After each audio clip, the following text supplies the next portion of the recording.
y la verdad es que tengo la suerte de llevar 20 años en una compañía tan clave en este momento como Iberdrola. Iberdrola es una compañía pues, que prácticamente podemos decir está cambiando el mundo porque fue pionera en las energías renovables, ¿no? Bueno, Iberdrola tuvo esa visión de apostar por la energía limpia y porque ya se veía venir que el mundo estaba siendo deteriorado por las emisiones de gases de efecto invernadero, por el calentamiento global, y ya se veía que el futuro de la energía era la energía renovable. Y un poco pues en coherencia con esa apuesta por la energía limpia, pues lo que viene detrás también es el transporte limpio. Uno de los sectores que más gases de efecto invernadero emiten y también que más emisiones contaminantes aportan, las ciudades, creando un ambiente, digamos, nocivo para la salud, pues es el sector del transporte. Y por lo tanto es necesario ligar la energía renovable a la movilidad.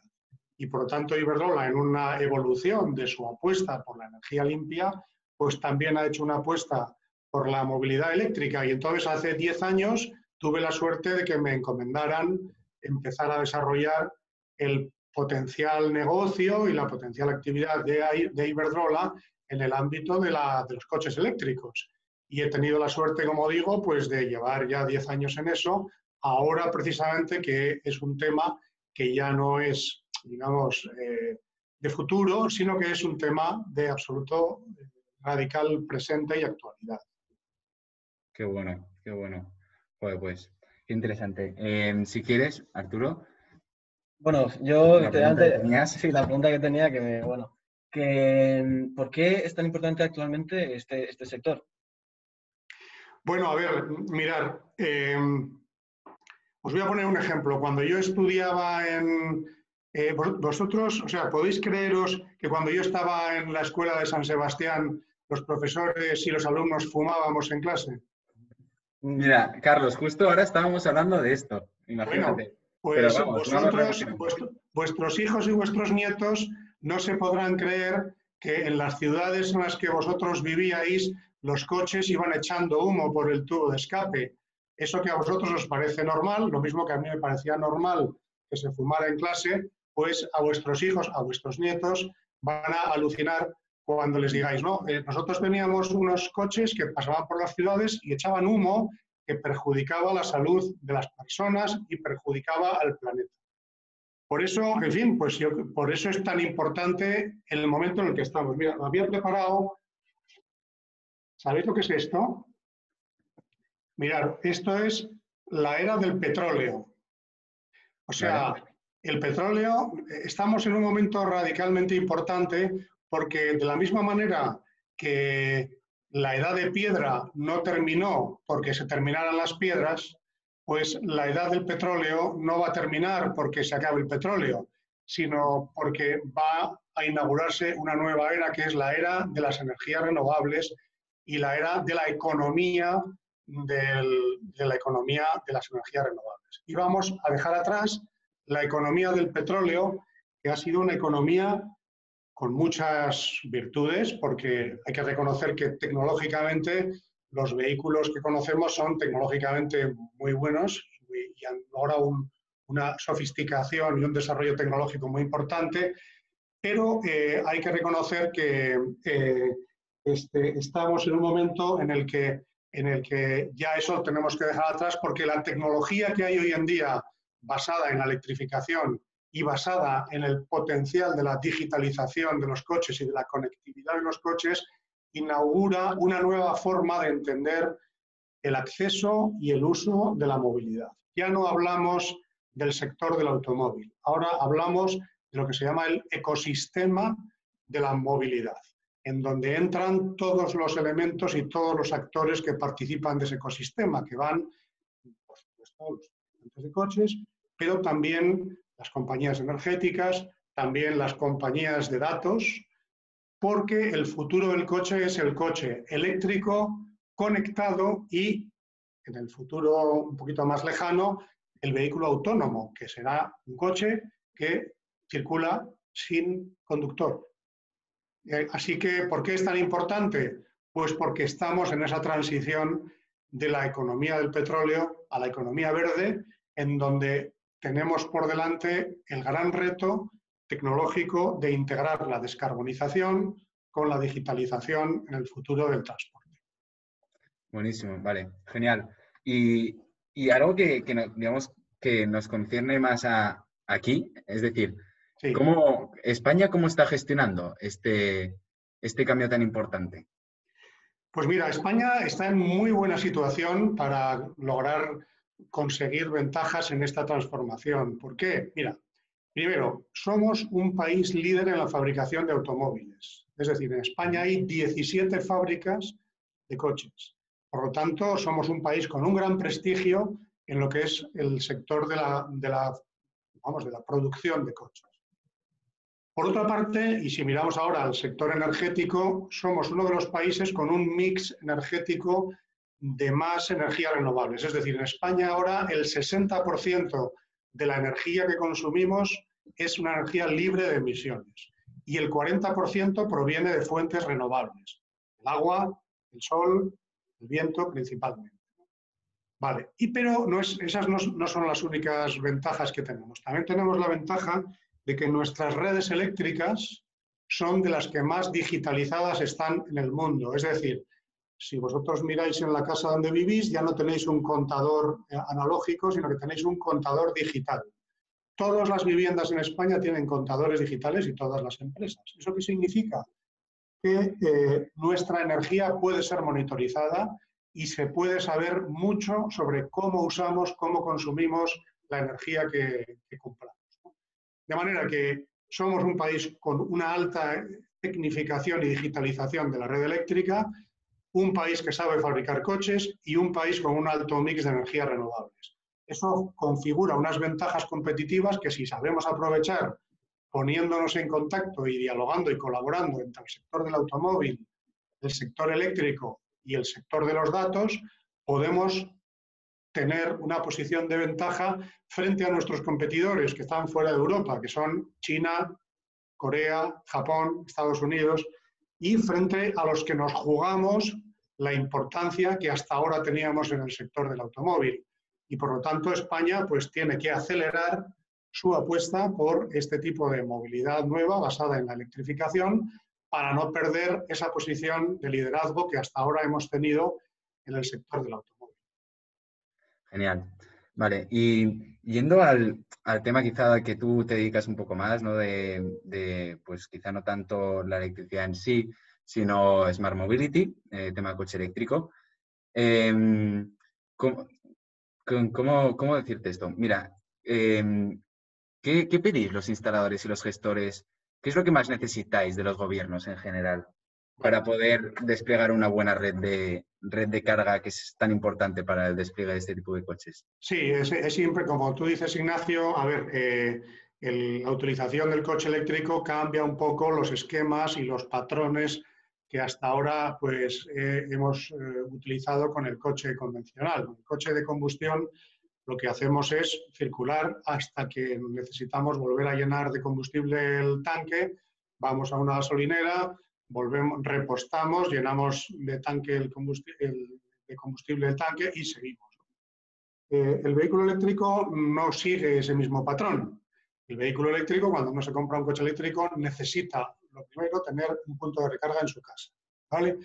Y por lo tanto, pues tenemos la ventaja de que no necesitamos ir a una gasolinera para repostar un coche eléctrico, porque tenemos la gasolinera en casa, ¿vale? Por lo tanto, todas las noches, cuando llegamos a casa, enchufamos el coche eléctrico. Pero también es necesario, esto pasa en las casas o en las empresas, pero también es necesario que cuando vamos a hacer un viaje de más distancia, de más largo recorrido, necesitamos no solo recargar en casa o salir de casa con el coche recargado y la batería llena, sino que necesitamos parar y en 5 minutos, en 10 minutos, en 15 minutos, darle una recarga adicional al coche para poder seguir el trayecto. Entonces, a esto nos dedicamos en Iberdrola Smart Mobility, a desarrollar soluciones de recarga, es decir, a facilitar que todos los compradores de coches eléctricos puedan tener de una forma cómoda, sencilla, barata y fácil de usar su punto de recarga en casa, o aquellas empresas que se van a comprar una flota de coches eléctricos puedan tener puntos de recarga en el parking de las empresas para que por las noches esos coches puedan recargar, y también nos estamos dedicando a poner puntos de recarga por todas las carreteras, autopistas de España, para que cada vez más los coches eléctricos sirvan no solo para moverse en las ciudades, sino para poder ir de una ciudad a otra, para poder ir de Gerona a Huelva, para poder ir de Santiago de Compostela a Marbella y poder hacer recorrido en coche eléctrico parando, recargando, y por lo tanto este es el gran reto. Mirad, hemos pasado prácticamente en 2 años y medio de ser 6 personas a ser más de 40.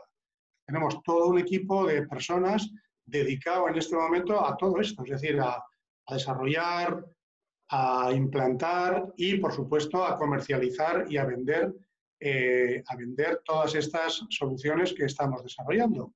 Y, por lo tanto, bueno, pues en eso estamos, facilitando el impulso de la movilidad eléctrica gracias a la puesta en servicio y la oferta de estas soluciones de recarga que tienen que ir paralelamente desarrolladas junto con los coches eléctricos.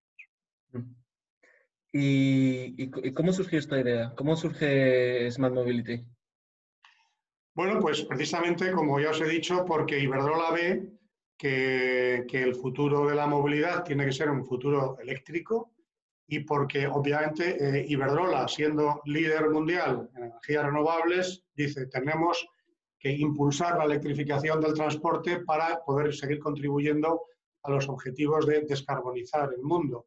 Y entonces se crea este departamento de Smart Mobility, que yo os he dicho que tuve la suerte de poner en funcionamiento, y entonces hemos pasado, ha sido una auténtica historia de innovación, porque, a ver, ahora se habla mucho de la transición energética y se habla porque la transición, a veces dice, no, es que tenemos que cuidar lo que tenemos para preservar el empleo y para preservar la riqueza del país. Pero eso es engañarse, porque el verdadero futuro del empleo y de la economía del país no está en anclarse en el pasado, sino en ir rápidamente hacia el futuro. Por eso Iberdrola vio ese futuro y en el tema del transporte lo llamó Smart Mobility, y Smart Mobility ahora se engloba en un proyecto más grande dentro de Iberdrola que se llama Smart Solutions. ¿Por qué? Pues porque dentro de Smart Solutions nosotros lanzamos soluciones de movilidad llamadas Smart Mobility, soluciones de autoconsumo solar fotovoltaico que se llaman Smart Solar, soluciones para ciudades inteligentes, se llaman Smart Cities, soluciones para la climatización inteligente y limpia en los hogares, que se llaman Smart Clima. De manera que Iberdrola, una vez más, ha tenido esa visión de ver cómo va a ser el futuro y ha arriesgado recursos, y ha arriesgado también recursos personas, económicos, en adelantarse y en inventar el futuro creando estos departamentos nuevos. Y eso no es un departamento, digamos, de futuro, sino que ahora mismo esa apuesta de negocio de Iberdrola por las Smart Solutions son el core business actual y, por supuesto, futuro de Iberdrola para dar una respuesta a la sociedad que demanda este tipo de soluciones. Entonces, desde Iberdrola, no solo obviamente estáis produciendo pues un montón de electricidad, sino que además os estáis, digamos que estáis entrando en el que tradicionalmente sería el terreno de las gasolineras, ¿no?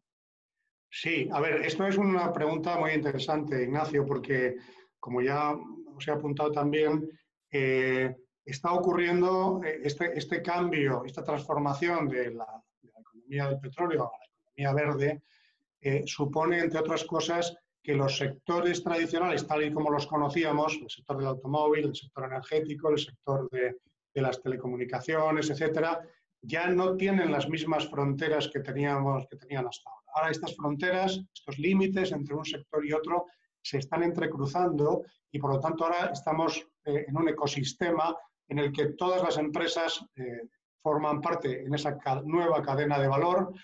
Y por lo tanto, bueno, pues se ha transformado digamos, la cadena de suministro y la cadena de valor tal y como la conocíamos, ¿no?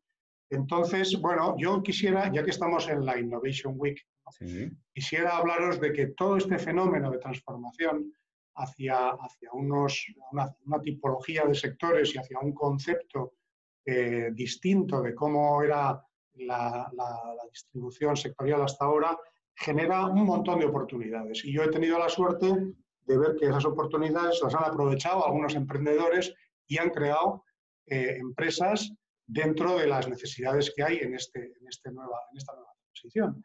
Y por lo tanto, estamos generando empleo, estamos generando puestos de trabajo, estamos generando valor, no solo dentro de Iberdrola, gracias a que hemos creado Smart Mobility y hemos creado ya más de 40 puestos de trabajo nuevos en Smart Mobility, sino que además nuestros proveedores, también algunas startups y algunas empresas de nueva creación, están creciendo porque actuamos de gran empresa tractora para también las nuevas empresas. Por ejemplo, me estoy acordando de una empresa que está teniendo bastante resonancia en el mundo de los negocios, que se llama Wallbox.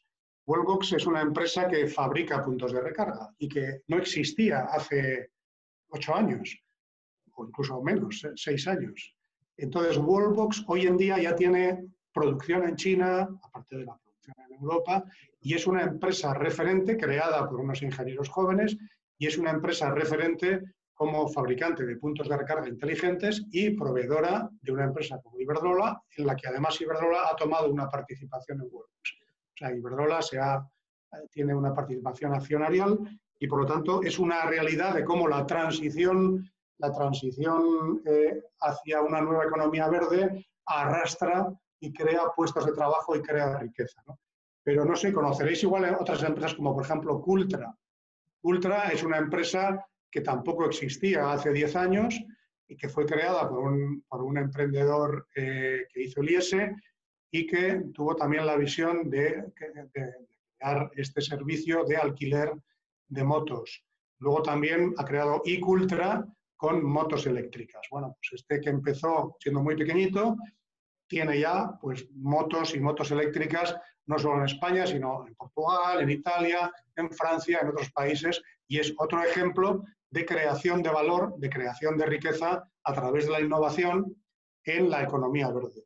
Y podría deciros muchos más ejemplos porque tengo que deciros que la verdad es que es realmente increíble la amalgama y lo dinámico de este mundo, porque yo prácticamente todos los días tengo la suerte de conocer nuevos proyectos, nuevas pequeñas empresas, nuevos emprendedores que fabrican motos eléctricas, patinetes eléctricos, puntos de recarga, nuevos modelos de negocio relacionados con la energía renovable y la movilidad.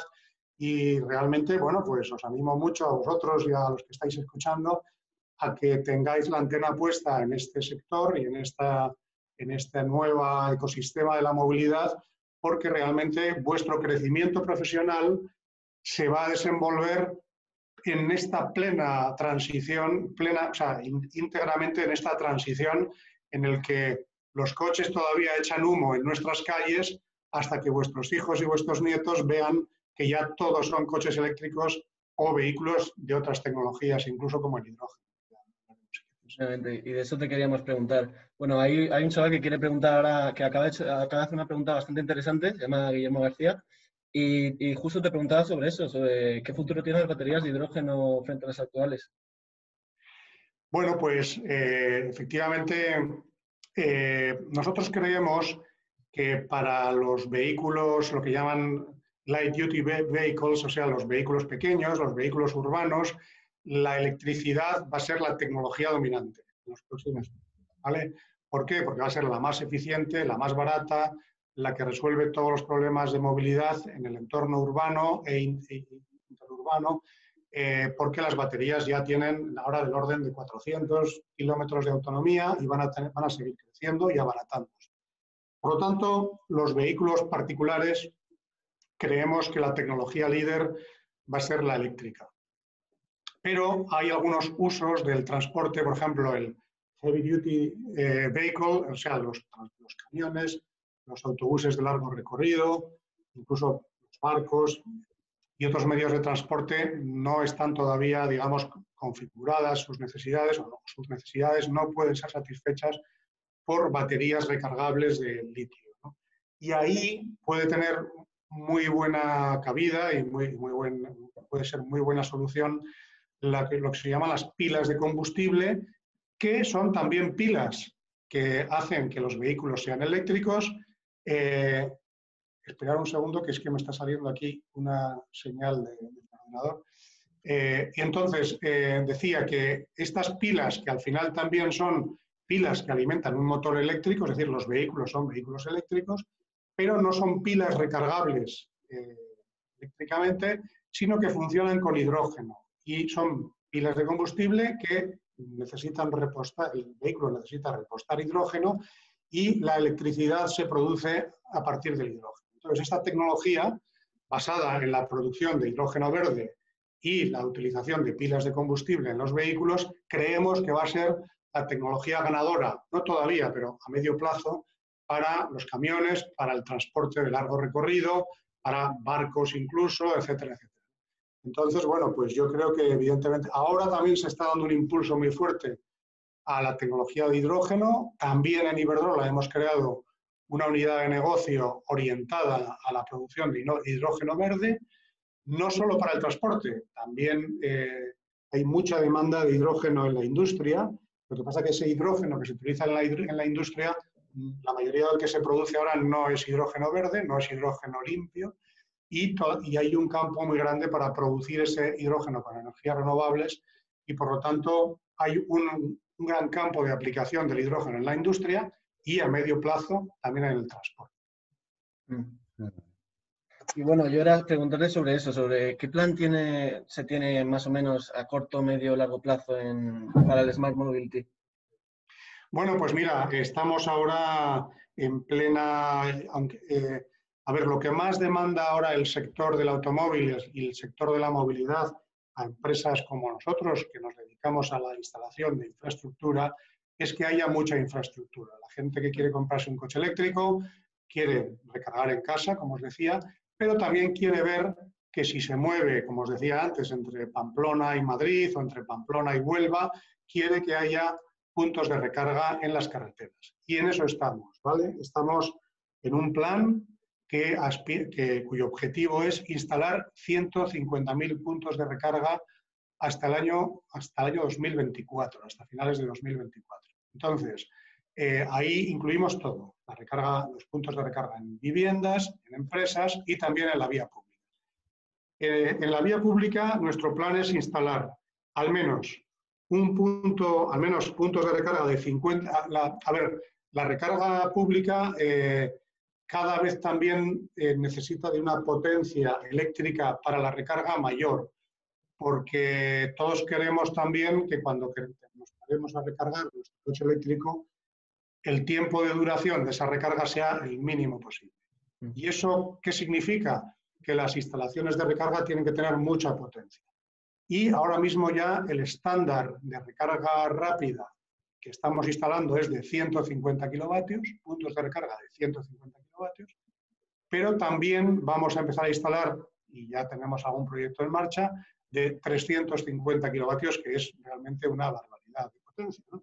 Entonces, nuestro objetivo hasta el año 2024 es poner puntos de recarga de 350 kilovatios, no solo uno, sino unas estaciones que tengan 2 o 3 puntos de 350, 2 o 3 de 150 y 2 o 3 de 50, al menos cada 200 kilómetros en las principales autovías y autopistas de España.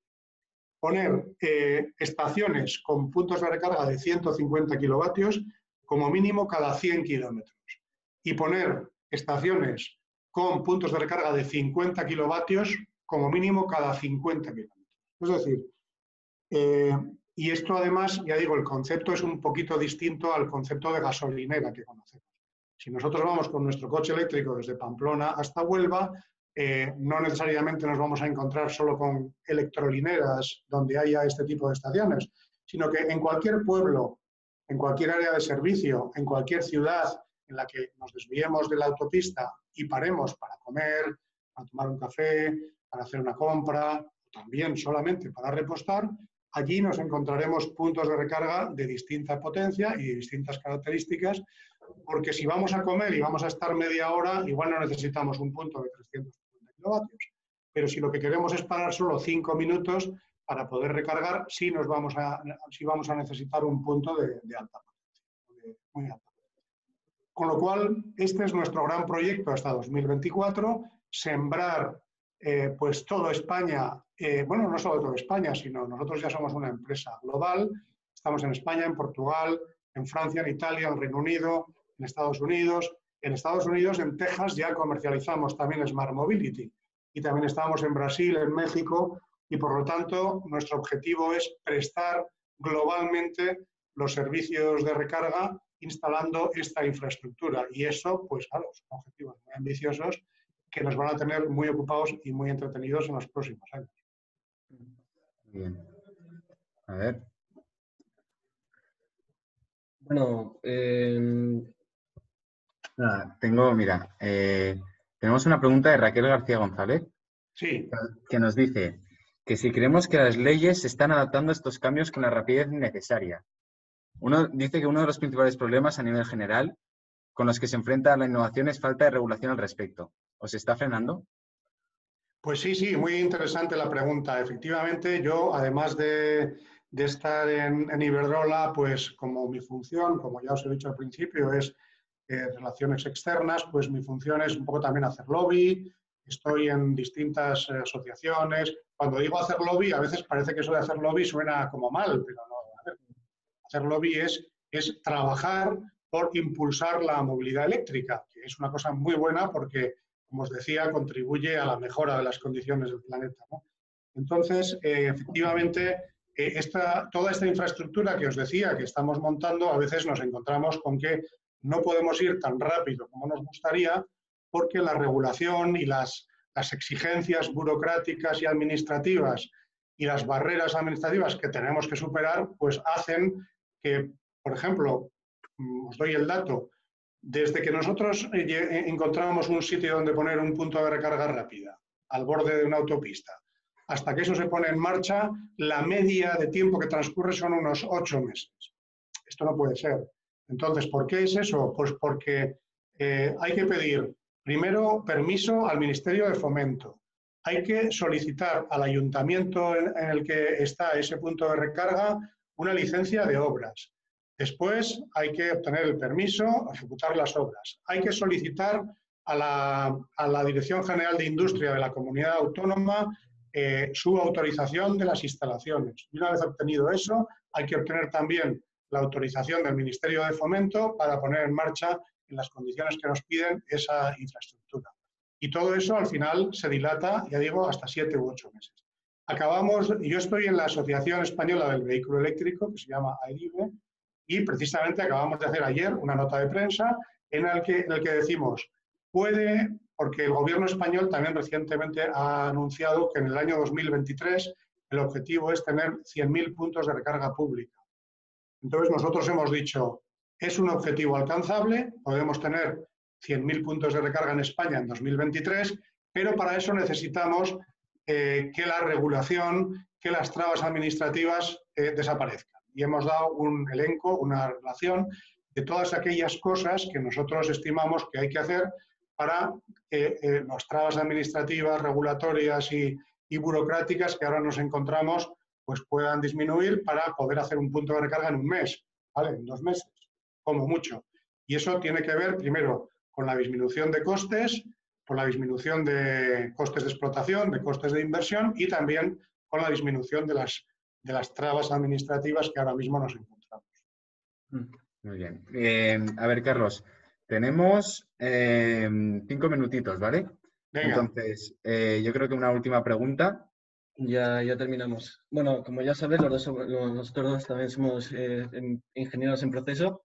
Y bueno, te queríamos preguntar, desde la universidad, ¿se debería poner más enfoque en temas de sostenibles? ¿O es moda o necesidad? No, a ver, yo os diría que, y esto no es una teoría mía, sino que es una teoría ya, digamos, muy asentada y muy consolidada, sobre todo entre grandes empresas, que lo que ahora las empresas buscan es no ya la responsabilidad social corporativa. Yo os animaría a que si oís ese concepto de responsabilidad social corporativa, lo consideréis un poquito anticuado ya, sinceramente, ¿vale? Las empresas ahora lo que tienen que hacer es crear valor. Bueno, la empresa siempre tiene que crear valor, pero tiene que crear valor compartido. Es decir, valor compartido significa simultáneamente crear valor económico, porque los accionistas de las empresas y los propietarios de las empresas, todos los stakeholders, pues necesitan, cuando invierten en una empresa, obtener un beneficio. Si no, no es una empresa, sería otra cosa, ¿vale? Por lo tanto, para eso se necesita generar valor económico. Pero simultáneamente al valor económico hay que crear valor social. Las empresas ya crean valor social porque generan puestos de trabajo. Pero esto tiene que ser también algo, digamos, en primera línea de los objetivos de la empresa, maximizar simultáneamente el valor económico con el valor social, porque no vale decir, bueno, yo voy a generar más beneficios a base de también disminuir mucho la plantilla. Es decir, hombre, a veces no se necesita, las empresas necesitan ser más eficientes, pero también, de la misma manera que es connatural a las empresas generar valor económico, también es connatural generar valor social y, en primer lugar, generar empleo, pero también generar empleo propio y empleo inducido. Y, finalmente, valor medioambiental. ¿Por qué? Porque no es lícito y no es sostenible para el futuro de la empresa que se cree valor económico y valor social, pues contaminando el planeta, contaminando los ríos, contaminando el aire. Por lo tanto, es absolutamente necesario que las empresas que quieren sobrevivir, que quieren ser empresas de futuro, tengan alineada la creación de estos tres valores y maximizada la creación de estos tres valores. Valor económico, valor medioambiental y valor social. Por lo tanto, no se puede dejar ninguno atrás. Y esto es lo que se llama, también se llama ESG, en siglas idioma inglés, que es Environment, Social and Governance. Es decir, también a las empresas se les exige que tengan unos procedimientos de buen gobierno, que ganen reputación gracias a la creación y a la maximización de estos tres tipos de valor. Por lo tanto, no es que las empresas tengan que tener en cuenta la sostenibilidad, sino que o la tienen en cuenta o fracasarán. ¿Vale? Muy bien. Oye, Carlos, nos hemos quedado sin tiempo. Así Venga, que pues muchísimas gracias. Muy interesante. ¿Vale? bueno, pues me alegro. Espero haberos estimulado y haberos animado a ser cada vez más emprendedores, más innovadores y muy trabajadores, porque no se llega a ningún sitio sin un trabajo duro, porque la competencia es muy grande también. Muchas gracias, Carlos. Muchas gracias a vosotros. Muy bien. Venga. Ahora vamos a pasar al siguiente ponente. Gracias, Carlos. José Luis Peña, alumno de la Facultad de Económicas, nos va a presentar a Isaac Prada y Nogueira. No os vayáis porque ahora se conectarán. Ahí tenemos a José Luis. Así que te damos el relevo, ¿vale? ¿Me oyes?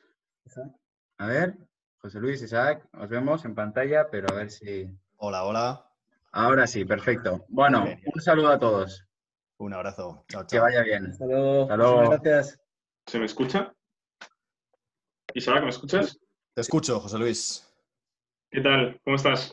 Muy bien, encantado. Muchísimas Bien. gracias por la invitación. Qué placer. A ti por venir. Tengo muchas ganas de conocerte, la verdad. Genial. Y además me hace especial ilusión estar aquí contigo porque yo soy un gran fan de la Fórmula 1.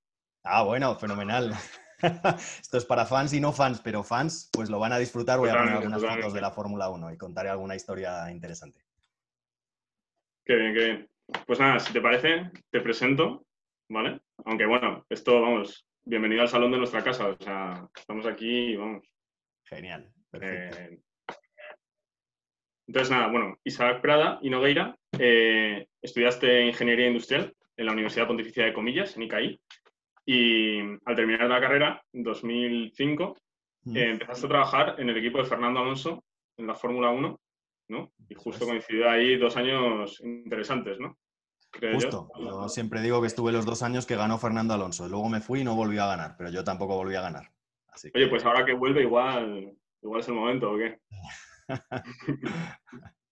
Pero bueno, que entonces eso, ¿no? 2005-2006 trabajaste en el equipo de Fernando Alonso en la Fórmula 1 como ingeniero de equipo y después volviste a España, bueno, como que volviste a hacer el máster en la Universidad Politécnica de Madrid y trabajaste 3 años en Airbus. En 2010 te lanzas a montar la que ahora es tu empresa, Killwit, ¿no? Eso es, justo. Donde dedicado al diseño, la configuración e implementación de soluciones tecnológicas para proyectos y además para la formación directiva de gestión de equipos en base a lo que habías aprendido antes en la Fórmula 1, ¿no? Eso es, aplicando las claves de la Fórmula 1 para negocios de todo tipo.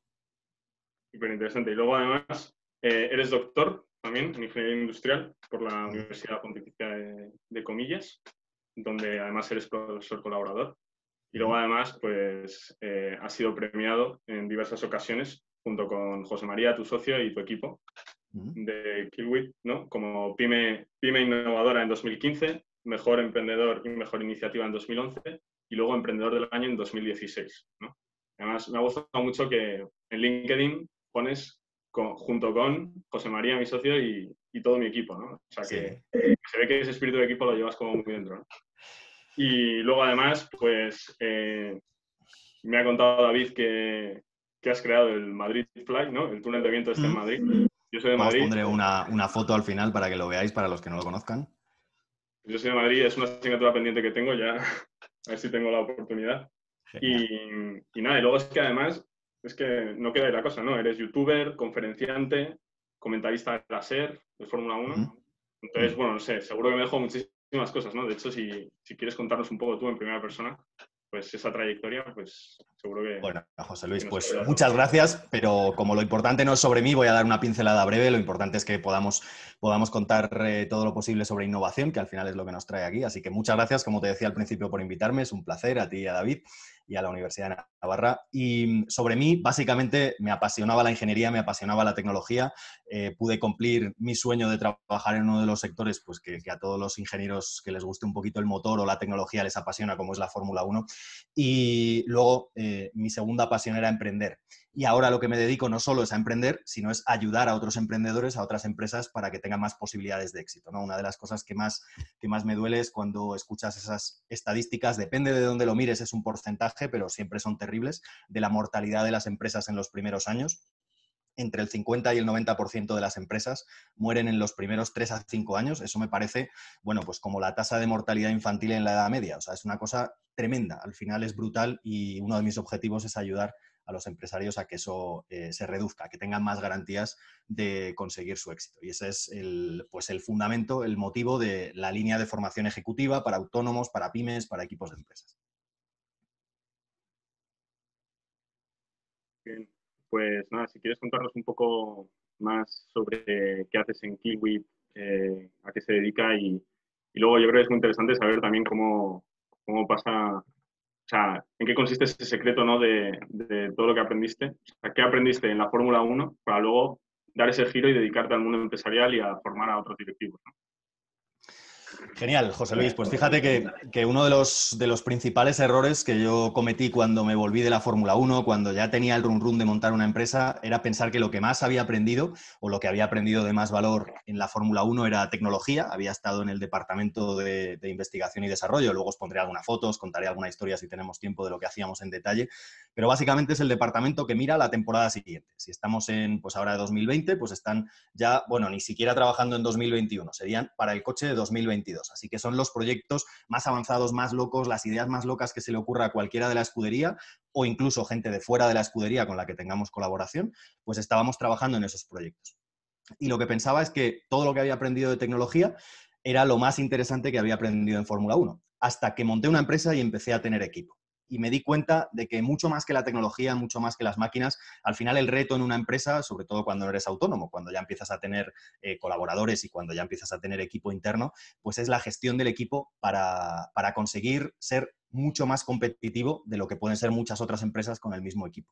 Al final nosotros cuando hicimos, por ejemplo, el túnel de Madrid Fly, competíamos con, bueno, el túnel de Madrid Fly es una infraestructura para aprender a volar, básicamente es una infraestructura de unos 6-7 millones de euros de inversión, pero la gente lo que ve desde fuera es un tubo de cristal enorme con una corriente de aire muy potente donde la gente si se mete pues puede volar, aprender a volar en un entorno súper seguro, con un instructor y demás. Entonces, para esa instalación, por ejemplo, competíamos con una empresa alemana y una empresa americana. Empresas con muchos más años de experiencia, con más gente, con colaboraciones con universidades, con colaboraciones con un montón de otras empresas. Así que organizaciones mucho más grandes, mucho más potentes, con muchos más medios que nosotros. Y con un equipo entonces de 5 o 6 ingenieros, pues tuvimos que hacer frente, además siendo una empresa española, sin tener la trayectoria, tuvimos que hacer frente a eso. Y ahí me di cuenta de cómo podía aplicar no solo las cosas que había aprendido de tecnología en la Fórmula 1, sino sobre todo la mentalidad, la gestión de equipo, las claves de productividad, las claves de gestión, y eso es lo que apliqué en mi empresa y aplico con otras empresas ahora en nuestras formaciones. Vale, y he oído que ibas a intentar que esta experiencia de Madrid Fly se convirtiera en deporte olímpico. Entonces, si nos puedes explicar un poco en qué consiste y si lo conseguiste o no.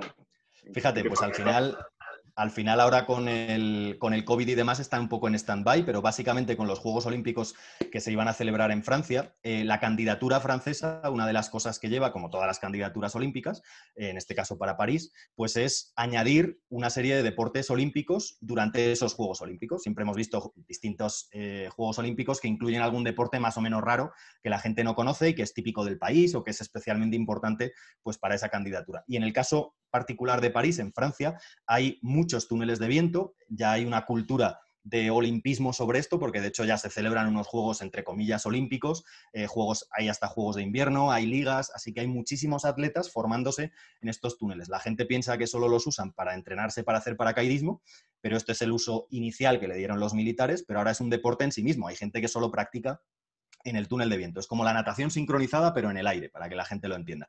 Y entonces la candidatura de París lo iba a sacar adelante. Así que bueno, ya veremos en qué queda finalmente, pero es un deporte que antes o después se convertirá en deporte olímpico y la gente que no lo haya visto, aunque no se atrevan a practicarlo al principio, porque les dé un poco de miedo, aunque es súper seguro, pero el solo verlo es absolutamente espectacular. Ver cómo la gente se mueve dentro del tubo de aire es impresionante. Además, ahora que no podemos jugar al fútbol, pues es típico deporte que estaría bien, ¿no? Durante la pandemia. Claro, ahí puedes mantener la distancia porque estás tú solo si quieres, así que no hay problema. Y al aire, vamos, ahí que te va bien.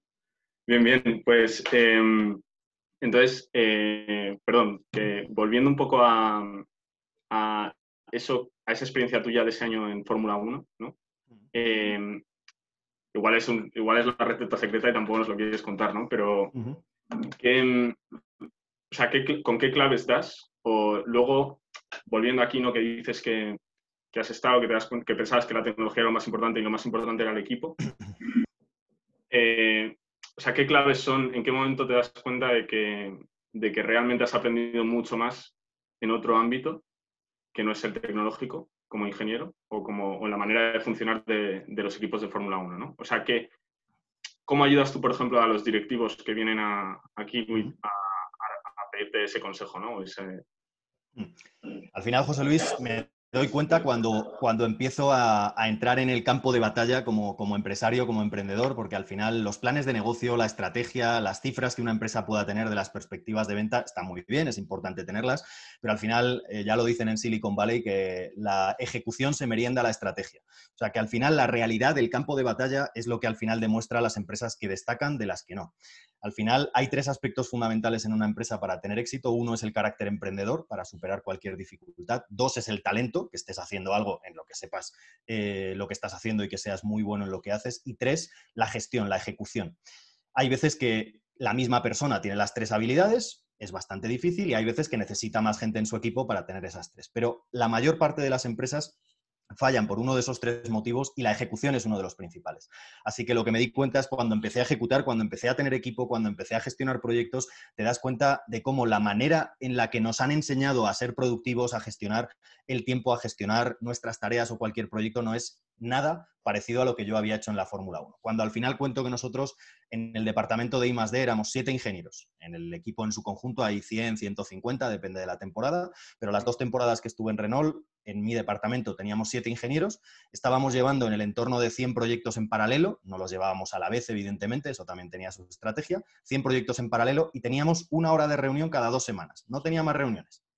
Esa es una mentalidad, simplemente por dar alguna pincelada, totalmente distinto a lo que yo había vivido en otras empresas y a lo que viví luego en otras empresas. Y me di cuenta que no podíamos trabajar así si queríamos ser mucho más eficientes. Una empresa muy grande se puede permitir, dentro de lo que cabe, ser un poquito más ineficiente, pero una empresa pequeña tiene que estar súper optimizada. Tiene que ser un engranaje que funcione perfecto.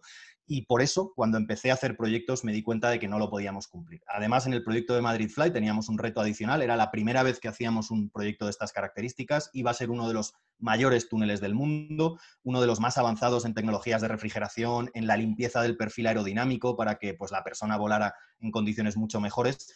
Y el ayuntamiento, donde estábamos, nos daba un límite de 12 meses. Así que es como una carrera de Fórmula 1, literalmente, porque teníamos 12 meses para hacer una obra que en condiciones ideales pues hubiéramos podido tardar 18, 20 o 24. Al final, planificar 50 proveedores, teníamos una lista de 400 tareas en paralelo, yo me di cuenta, esto no lo podemos gestionar con los métodos habituales y por eso hay que gestionar de otra manera. Y eso es lo que me hizo pues empezar a aplicar junto con mi socio, con mi equipo, pues todas las técnicas que yo había aprendido en la Fórmula 1 y adaptarlas, porque no se trata de tener un gran equipo de gente como en la Fórmula 1, muchísimos millones de euros. Esto es algo que puede aplicar desde un autónomo, una pyme de 2 o 3 empleados, sea una peluquería, un gimnasio, una autoescuela, una casa rural. Trabajo con empresas de este tipo, trabajo por supuesto con cadenas de empresas más grandes y luego con empresas del IBEX 35, pero mi mayor pasión es ayudar a las pymes, a las startups, a las empresas pequeñas, para que se den cuenta de que estas lecciones se pueden aplicar, ¿no? Y ahora, si quieres, pues nos metemos un poquito más en detalle en cuáles son esas lecciones. Muy bien, pues si quieres entramos ya a eso. Yo, con respecto al tema del equipo, te quería preguntar también una cosa, ¿no? Y tú que eres un emprendedor, ¿no? Y que has trabajado, pues como has dicho, ¿no? Con muchos equipos y has conocido a muchos directivos, con cada uno con sus empresas, sus características particulares. Pero para un emprendedor, por ejemplo, yo que soy un apasionado de la innovación y el emprendimiento, yo soy, no sé, me gusta generar ideas, no sé, pues darle vueltas a la cabeza y demás. A la vez, mi formación es de economista y veo que me faltan, no sé, por ejemplo, si quiero lanzarme estaba en verano trabajando en una startup tecnológica, ¿no? Pero si yo quisiera montar algo así, o si me ocurriese algo, me faltan como herramientas y conocimientos, ¿no? Entonces, un emprendedor que desarrolla una idea, ¿no? Que es como su pequeño bebé y que quiere llevarla a cabo, ¿cómo sabe, o sea, cómo forma el equipo correcto, ¿no? O cómo empieza, o alguien que tiene esa inquietud de emprender, a buscar a ese equipo, ¿no? ¿Qué perfil de gente busca? Al final, sin duda, desde mi punto de vista, el mayor reto de una empresa, hay 2 patas fundamentales en una empresa, que es el cliente y la atención al cliente, la experiencia de cliente, y 2, el equipo. Y el equipo, sin duda, es uno de los mayores retos cuando estás empezando, el tener los fondos para poderlo tener y el saber elegir a las personas adecuadas. Y yo creo que ese triángulo de carácter emprendedor, talento y capacidad de gestión es fundamental para que el emprendedor o el aspirante a emprendedor se dé cuenta de si tiene todos esos papeles cubiertos. Típicamente, el emprendedor es emprendedor, ya tiene el carácter emprendedor para superar cualquier dificultad, para estar habituado a cobrar menos que tus trabajadores, a tener problemas con socios, a tener problemas con el banco, problemas legales con algún proyecto que pueda salir mal. Bueno, pues todo eso, cuando al final emprendes, en general tienes ese carácter emprendedor o te puedes ir curtiendo, y si no, rodeándote de gente que te anime en esos momentos más difíciles. El talento. Se supone que si tienes una idea, pues o tienes tú el talento o ya sabes qué persona te puede ayudar, si es un talento más técnico, si es un tema más una fintech de tecnología económica, sea en el ámbito que sea, al final tienes que rodearte del talento adecuado, pero fundamentalmente de lo que se olvidan muchos emprendedores es de la gestión, porque las ideas, pues como todos los que somos creativos, al final nos encanta nuestro bebé, nuestra idea, pero la idea no es lo más importante es la ejecución. Y eso es lo que parece algo más, menos romántico si quieres, pero al final hay muy buenas ideas en el cajón y hay ideas normales, no espectaculares, que con una buena ejecución y con un buen modelo de negocio han supuesto pues, revoluciones en distintos sectores empresariales. Así que la idea está muy bien, pero hay que saber ejecutarla. Y por eso hay que saber encontrar a las personas que sepan gestionar, que sepan ser personas organizadas, que tengan indicadores, que tengan datos. Lo que yo siempre digo en mis formaciones, lo que no son cuentas son cuentos. Al final muchas veces te cuentas muchos cuentos de, bueno, esta idea no ha funcionado ahora, pero yo tengo el feeling de que va a funcionar. Bueno, pues al final tienes que tener datos que lo respalden, tienes que tener gente que gestione indicadores, objetivos, metodologías de establecimiento de objetivos, puede ser OKR, es una de las más potentes, o cualquier otra, para que el equipo tenga claridad. Esa es la habilidad o la lección fundamental que yo siempre destaco de la Fórmula 1, tener claridad absoluta en las prioridades que tienes en cada momento y en lo que no tienes que estar haciendo. Esa es una de las primeras lecciones. Ahora cuando las comente, pues ya nos metemos en detalle. Muy bien, pues vamos a ella si quieres, la verdad. Muy bien, José Luis, pues como hoy me pedíais hablar de innovación, pues me he hecho un guioncito de qué es lo que pensaría un emprendedor cuando dice, pero ¿qué es esto de innovar o por qué innovar? Bueno, pues empezamos con por qué innovar. ¿Por qué es importante innovar? Pues porque al final es crítico, lo decía también el ponente anterior, Carlos de Iberdrola, empresa con la que trabajamos además mucho también en programas de formación ejecutiva. La economía cada vez es una economía más del valor. Las empresas tienen que dar valor y tienen que dar valor diferencial. Por ejemplo, libros como La estrategia del océano azul, con ejemplos tan míticos como El Circo del Sol, de empresas que han sido muy diferenciales, pues está bien el valor diferencial. Pero yo hay un término que denomino el valor competitivo, que es el valor diferencial mantenido en el tiempo. Es decir, tienes que tener claro que lo que tú ofreces es diferente a lo que ofrecen el resto de las empresas y que evidentemente es algo que el cliente valora, porque se puede ser diferente sin aportar valor, pero tienes que estar aportando valor y aportarlo a medio y largo plazo. Tiene que ser algo mantenible, que no te puedan copiar rápidamente. Y hoy en día, cada vez más, las empresas solo pueden ser de dos tipos. Y esto estoy siendo un poco radical para que la gente vea que cada vez esta diferencia es menos gradual como era antes. Y las empresas hoy pueden ser o premium o low cost. O vendes barato y entonces tienes que tener un volumen muy grande, o lo que ofreces es algo premium en el sector que sea. Es decir, tienes mucho valor, ofreces muchísimo más valor que el resto de competidores al cliente. Seas una empresa fintech, seas una empresa tecnológica en ingeniería, seas una empresa de biotecnología, lo que sea. Al final tienes que dar un valor premium al cliente. Así que la estrategia de competir en coste cuando eres pequeño, que es una tentación, por ejemplo, en momentos de crisis, voy a bajar los precios, al final es una estrategia muy de corto plazo. Low cost pueden competir empresas como Amazon, como Alibaba, empresas como Netflix, que te pueden ofrecer una suscripción, pues en lugar de a 5,99 a 3,99, porque su estrategia no es tanto por precio, sino por volumen. Pero las empresas pequeñas tienen mucha más dificultad en llegar a muchísimos clientes. Así que la estrategia de competir en coste no es buena y hay que competir en valor. Pero para competir en valor, muchas veces a mí me gusta plantear una gráfica de los tipos de innovación que hay. Porque si no, la gente cuando piensas en innovación piensas en el iPhone y piensas en que tengo que hacer el iPhone o tengo que hacer el modelo de Airbnb o inventarme el siguiente Netflix. Y si no estoy haciendo eso, no estoy innovando. Bueno, pues hay un autor que me gusta mucho cómo lo plantea, Jim Calvach, frente a otros muchos autores, incluidos autores pues muy conocidos, como por ejemplo estoy pensando ahora en Michael Porter, de la Universidad de Harvard. Ellos hablan de dos tipos de innovación, cada uno con su nomenclatura, pero básicamente innovación ligera o innovación radical, innovación gradual o innovación drástica, es decir, innovación de poquito a poco de algo que ya tienes, mejorarlo, o innovación de la gran idea feliz nueva que tienes.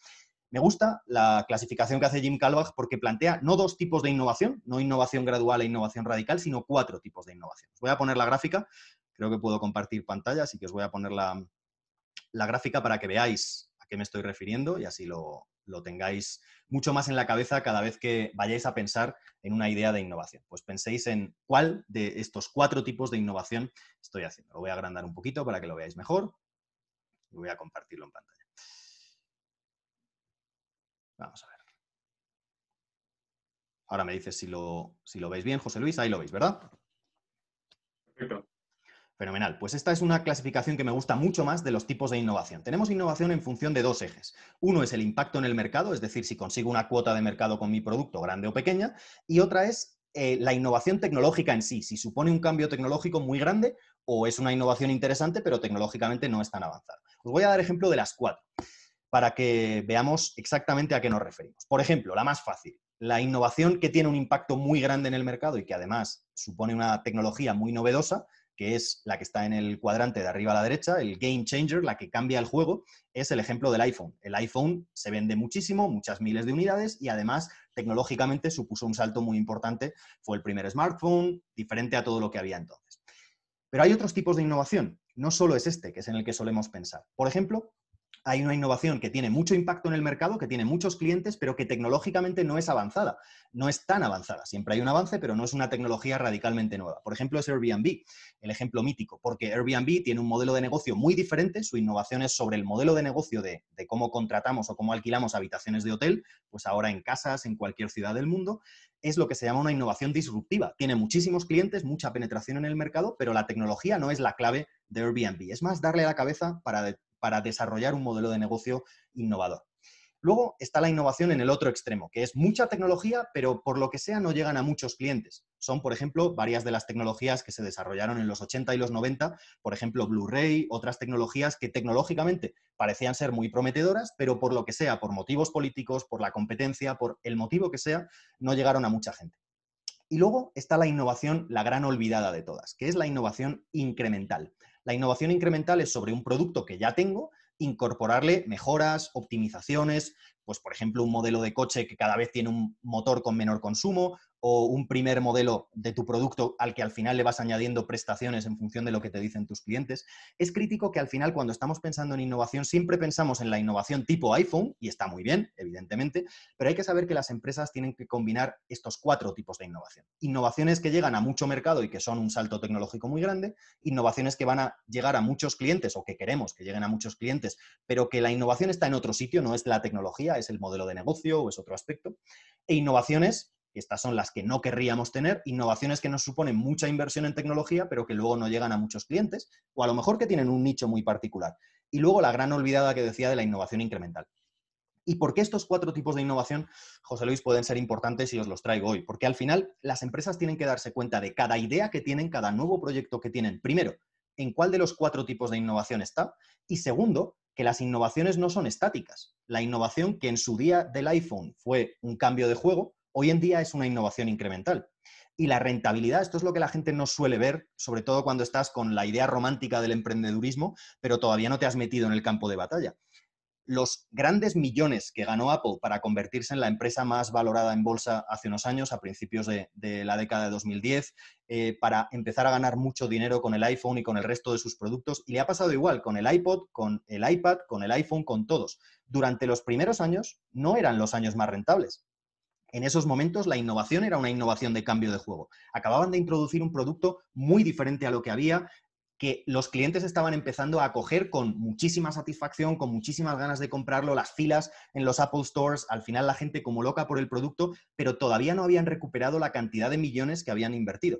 Así que la innovación de cambiar el juego, una innovación muy radical, es buena, pero cuando empieza a dar resultados económicos, cuando empieza a dar rentabilidad, cuando empieza a devolver el dinero que has puesto para invertir, es cuando se convierte en innovación incremental, pues de la generación 5 a la 6, de la 6 a la 7 del iPhone. En ese momento es cuando Apple está empezando a ganar dinero y ganando muchísimo dinero. Así que las empresas tienen que darse cuenta de que hay estos 4 tipos de innovación, que las innovaciones tienen un ciclo de vida y que el momento en el que más gano dinero como empresa es con la innovación incremental. ¿Significa que solo tengo que hacer innovación incremental? No.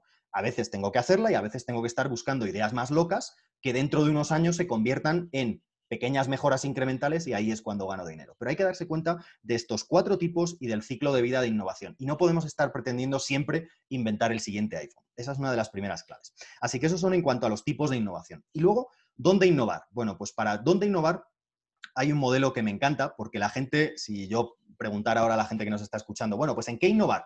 Pues al final toda la gente diría, bueno, pues si yo soy, yo qué sé, pues una empresa que está desarrollando un robotito, pues voy a innovar en mi robot. Si soy una empresa que está desarrollando un producto de, por ejemplo, tú estudias economía, pues una fintech, pues voy a desarrollar una nueva aplicación más rápida o que pueda llegar a más usuarios o que pueda hacer más cosas. Siempre pensamos en innovar en el producto o en el servicio que estemos haciendo. Y hay un modelo que me encanta, desarrollado por una filial del grupo Deloitte, que se llama el modelo de Dublin. Os lo he traído aquí para que veamos en qué 10 aspectos de una empresa se puede innovar, porque a veces tenemos como orejeras y solo pensamos en innovar en un área de la empresa, que es el producto o servicio. Es como decía antes, si yo soy Apple, voy a desarrollar solo un nuevo iPhone o un nuevo producto. Voy a innovar en mi producto o servicio. Pero es que hay muchas más áreas de la empresa donde se puede innovar. Así que os he traído también el modelo de Dublin para que veáis la imagen. Me parece uno de los modelos más completos para abrirnos los ojos, para que nos demos cuenta de que se puede innovar en muchas más cosas que no solo el producto. Así que vamos a ver, os lo voy a poner un poquito más grande también para que lo veáis. Y os lo pongo en pantalla.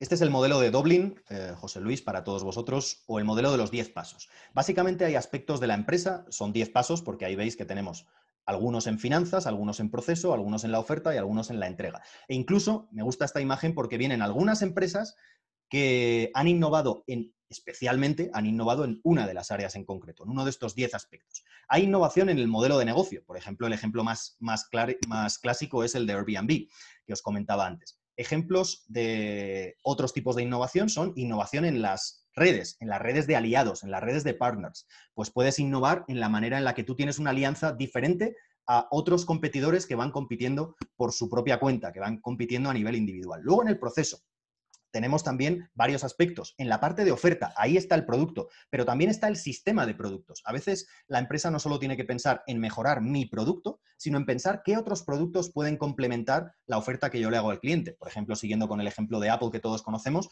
y que estamos muy familiarizados con los productos, pues Apple no solo tiene el iPhone, tiene el iPad, tiene el iPod, tiene distintas familias de ordenadores. Al final, ¿qué escalera de valor tienes en tus productos? Cuando tu cliente compra un primer producto, digamos, gancho, que le permite probar tu experiencia de cliente, luego tienes una escalera de valor para animarle a comprar productos más caros o tienes otras gamas de productos para complementar.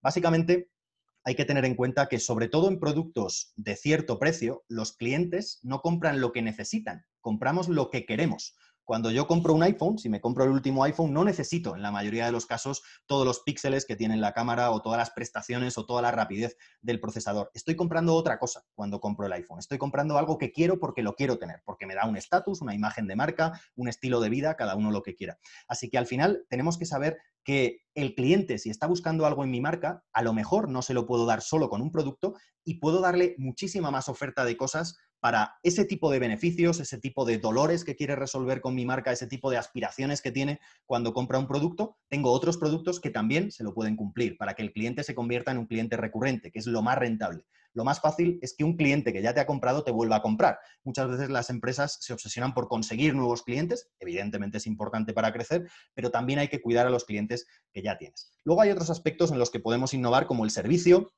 como el canal. El canal básicamente es la vía por la que le vendes al cliente. Ahora mismo, por ejemplo, en un informe de McKinsey, la última versión que salía en julio de este año sobre el impacto del COVID en la situación económica, pues McKinsey, que es la consultora de estrategia probablemente más prestigiosa del mundo, analizaba que las ventas digitales van a aumentar, eso es de cajón, todos los hemos visto durante los meses de pandemia y después, aunque la gente pues esté volviendo a distinto ritmo a sus empresas, pero siguen muy altas las ventas digitales. Y lo más interesante era un dato que daban sobre no las ventas digitales de José Luis, si tú haces la compra ahora del supermercado por ordenador o si te compras más cosas por ordenador que antes, sino la compra de los negocios. Si tú fueras ya dueño de negocio, antes comprabas por vías tradicionales, bueno, pues ahora va a ser el doble el volumen de lo que se compre digitalmente. Bueno, pues las empresas tienen que saber que ese es un canal que va a crecer muchísimo, ya está creciendo.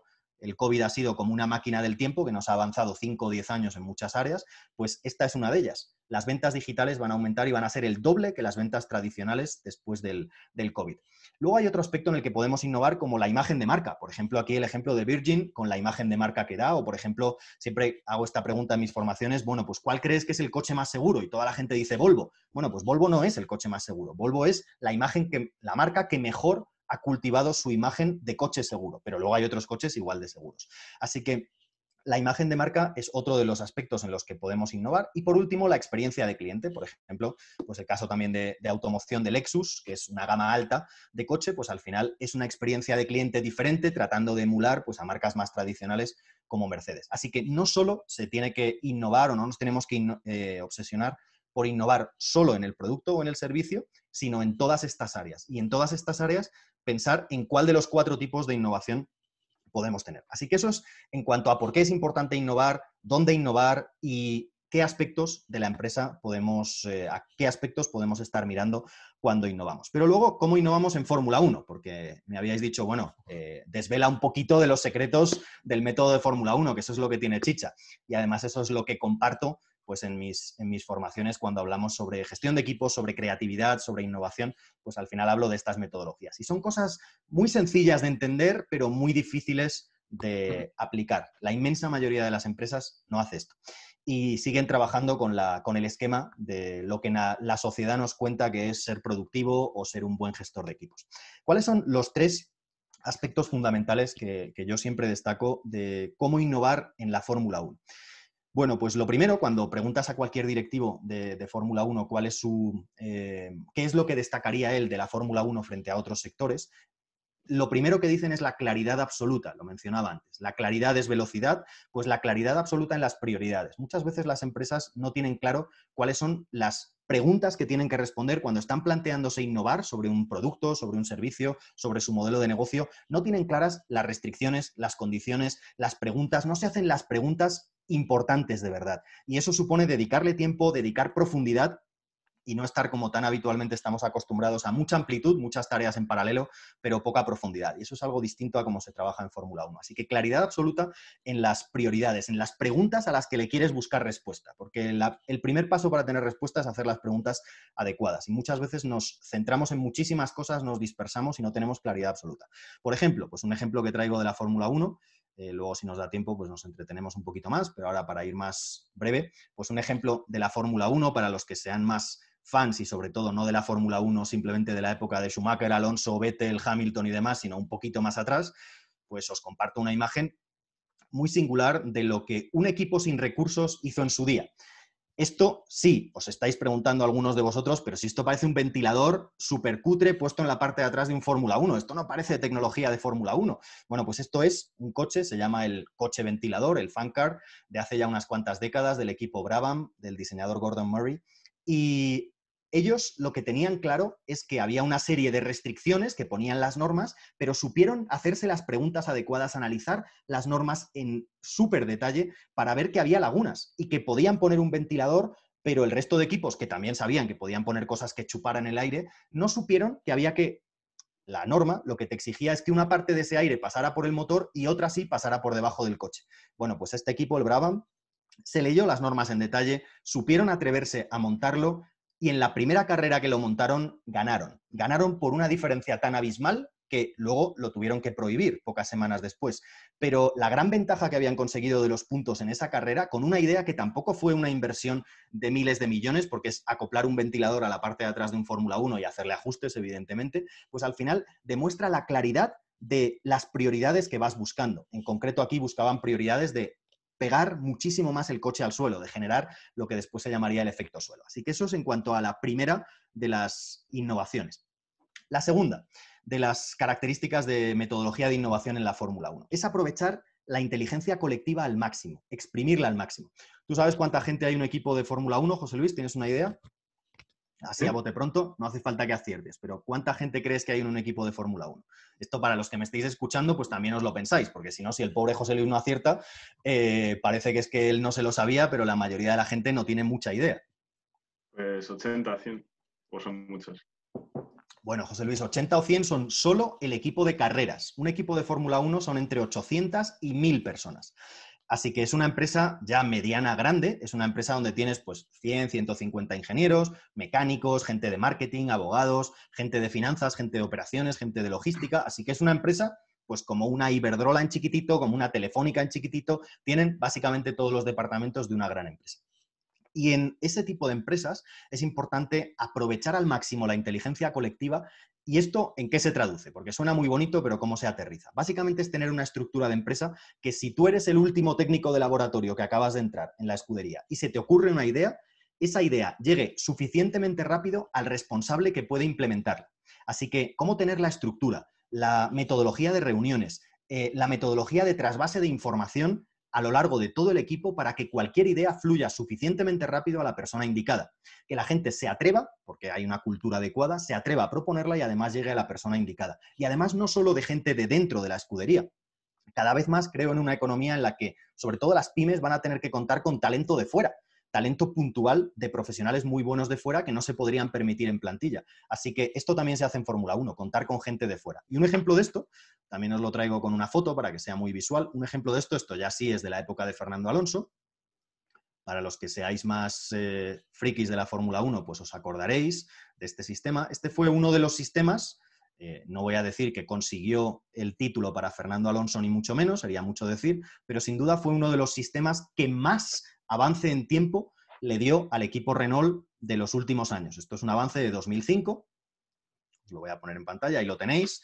Es un dibujo del diseñador de Fórmula 1, Giorgio Piola, para que veáis conceptualmente qué es. Pone banned, prohibido, porque se prohibió unas carreras después, pero esto lo llevaba el coche de Fórmula 1 de Fernando Alonso en el 2005, en el R25, que fue el primero que ganó. Y esto, fíjate, ¿qué es? Pues al final, básicamente es... vamos a ver. Es un sistema en el que se utiliza una idea de protección sísmica de edificios, lo que se llama una masa de inercia. Es una gran masa con muelles unida al coche para reducir las vibraciones del coche. Así que esto se le ocurrió a una persona que tenía claras las prioridades y las preguntas que se estaba haciendo el equipo y supo ver en otro sector una idea que se podía aplicar al coche. Así que esto es inteligencia colectiva porque era de un departamento que no era el que iba a desarrollar la idea. Lo desarrollamos internamente en I+D. Yo participé en algunas de las pruebas, pero hubo otros ingenieros que estuvieron más metidos en este proyecto en concreto, pero era una persona que era de fuera del departamento. Así que inteligencia colectiva es la segunda. Y la tercera es, os voy a ponerlo con una foto para ya cerrar con esto. Os lo voy a poner, vale, aquí tenemos una foto de una de las áreas donde más se aplica esta tercera de las claves, que es la optimización. Esto es un túnel de viento, el ejemplo de un Ferrari en un túnel de viento. Bueno, pues esto, si no lo habéis visto, es unas estelas de humo que pasan por encima del coche para ver cuáles son las turbulencias, cuál es el flujo de aire, cómo se mueve el aire alrededor del coche. Es una de las áreas más complicadas del Fórmula 1 y al final es un ejemplo de cómo en Fórmula 1, como en cualquier empresa pequeña, en cualquier proyecto de innovación, en cualquier análisis que estés haciendo, puedes tener varias alternativas. Yo no sé si el alerón es mejor, más curvado, menos curvado, puedes tener 3 diseños posibles. Lo que hace una empresa normal es que prueba un poquito, avanza un poquito en cada una de las alternativas. Lo que yo aprendí en Fórmula 1 es el concepto de matar proyectos. Si tú tienes, José Luis, 3 alternativas, la clave no es avanzar un poquito en las 3, porque a lo mejor no llegas a la profundidad necesaria. Es centrarte en una al 110%, la que elijas con mejor criterio, y diseñar cuál es la prueba para lo que aprendí en Fórmula 1, que es fallar rápido, fallar mucho y fallar barato. ¿Cómo puedo demostrar cuanto antes que esa no es la alternativa buena? No es la idea de me quedo con la idea hasta el final, sino matar proyectos. Cuanto antes voy a intentar matar esa alternativa. Si la alternativa sobrevive es que es buena, pero no como siempre hacemos en las empresas en general de intentar dispersar nuestros esfuerzos. Y esto es algo que, por ejemplo, pues se plasma en el ejemplo del túnel de viento. Así que esas son las 3 claves. Y luego, para cerrar, pues os pongo una foto de cómo una empresa como nosotros pues aplicó claridad, inteligencia colectiva, tanto de dentro del equipo como de fuera, y optimización, con esa idea de matar proyectos para hacer un proyecto como, en este caso, pues Madrid Fly, uno de los proyectos más llamativos que nosotros desarrollamos, el túnel de viento. Aquí vais a ver una foto, ahora os la comparto, una foto pues de lo más llamativo que se puede ver en el túnel, que es a los instructores, que son los que saben volar. Ahí lo veis, pues es un cilindro de 8 metros de alto, 4,5, casi 5 de diámetro, uno de los más grandes del mundo, una estructura en vidrio que lleva pues la misma resina estructural que los rascacielos de los países árabes, del Burj Khalifa en Dubái y rascacielos similares. Y al final, pues esto fue un proyecto que con estas claves de la Fórmula 1, una empresa como nosotros, de en ese momento 5 o 6 personas de equipo, pudimos hacer. Y esto es, José Luis, lo que ahora transmito a los profesionales de otras empresas para crear una figura que yo he llamado el experto en competitividad, el Competitive Manager, y es la figura que formo. Hago varias ediciones al año y formo a profesionales que quieran lanzarse a ser profesionales independientes. No tienes que tener experiencia en negocios ni en empresa para saber ayudar a las pymes, sobre todo, y a los autónomos a ser más competitivos. Yo creo que la figura del Competitive Manager es lo que yo he estado haciendo durante muchos años en empresas y creo que puede ayudar mucho a muchas empresas a salir de la crisis. Así que hasta ahí, José Luis. ¿Qué pasa? ¿Qué pasa? Claro, es que el tiempo está pasando volando, con el túnel de viento. Entonces, bueno, pues muchas gracias. Yo creo que nos quedan 3 mins. Fenomenal. Y yo sí que te voy a hacer una última pregunta, porque es que esta mañana Claro. me he ido a tomar un café con un amigo, ¿vale? Y me dice, y le estaba contando todo mi rollo, mi TFG y demás, y me dice, pero a ver, la innovación, o sea, ¿tú realmente puedes enseñar a alguien a innovar?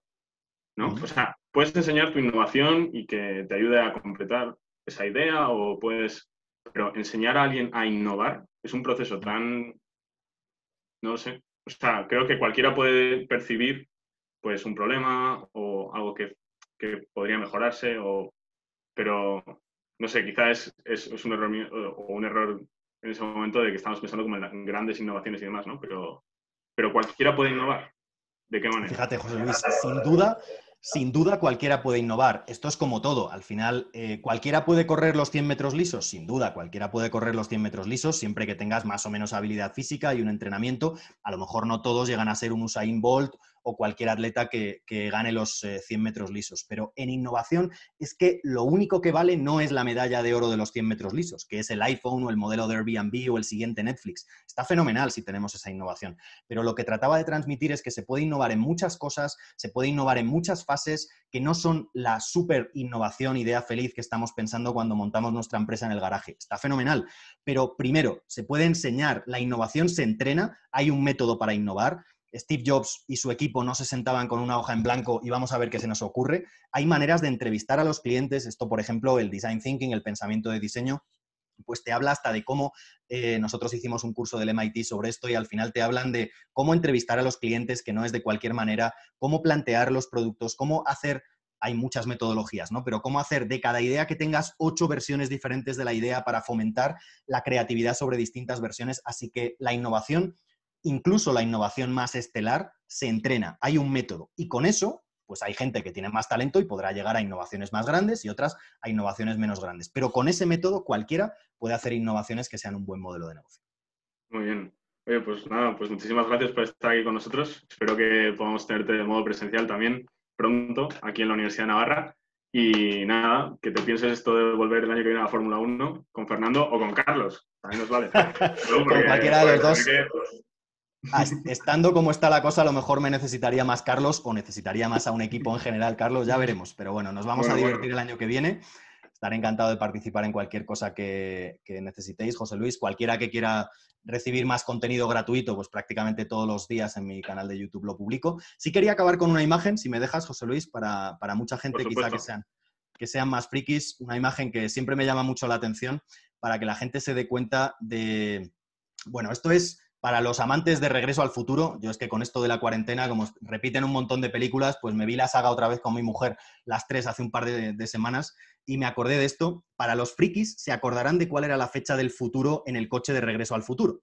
Para muchos que piensan que ese futuro estaba muy alejado, el de los coches voladores, pues aquí os pongo la fecha, seguro que los que seáis más frikis pues ya lo sabréis, era ni más ni menos que octubre de 2015. Aquí arriba ellos estaban en el 85, octubre de 2015. ¿Por qué pongo estas imágenes cuando lo hago en mis formaciones? Pues porque el futuro ya está aquí.